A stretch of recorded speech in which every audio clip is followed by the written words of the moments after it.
Are you wondering how a shadow can be forgetting? Or maybe you've never even thought about it? I want to talk about that because I was really confused when I saw this Gene Key 33 in my chart at first. So for me, forgetting is in my life's work. And when I really started to think about it, I was like, oh my gosh. So about, maybe 7 years ago now, maybe five, I went on this retreat to Glastonbury, England. And during that, I started writing a book. And I kept having this feeling, just write it down, you're going to forget it. It was all my experiences with awakening, the good, the bad, the ugly, the things I was figuring out, I don't know how to say it, the spirits that appeared that I wasn't expecting that really threw me for a loop and freaked me out. I wrote it all down because I had this sense I was gonna forget it. It was like this voice was saying, Nicole, write this all down because if you go to write it later, you won't remember this stuff. And what's interesting is that's what happened. I put it, in my computer, I wrote it all down, and I did start to forget. And it wasn't so much I forgot, I remember those experiences, but I've just incorporated them in my life. So as I learned something like energetic boundaries, it just became part of my daily process, who I am and what I do. I don't really think about it anymore.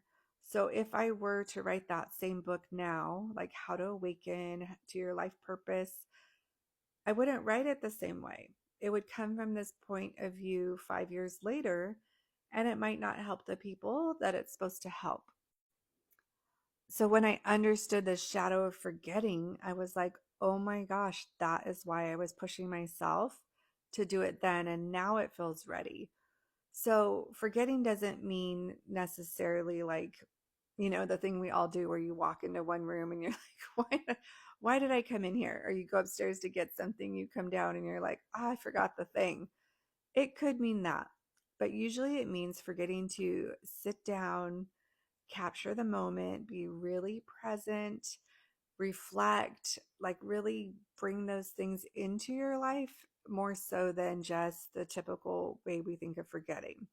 And remember, with the shadows, there's always a light side to the shadow and the lower frequency to it. So the light side of forgetting is that, like, hey, let's record this now so you don't forget, because that helps you go into the gift of mindfulness.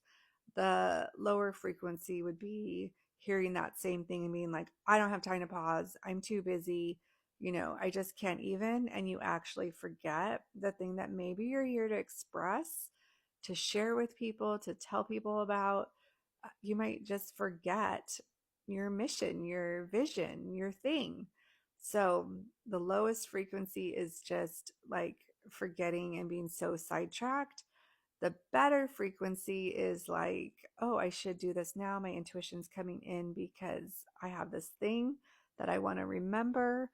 And then the gift is moving into that mindfulness, that knowing that you're really present, that you aren't forgetting those important things, and that you're really embodying whatever it is you're meant to embody.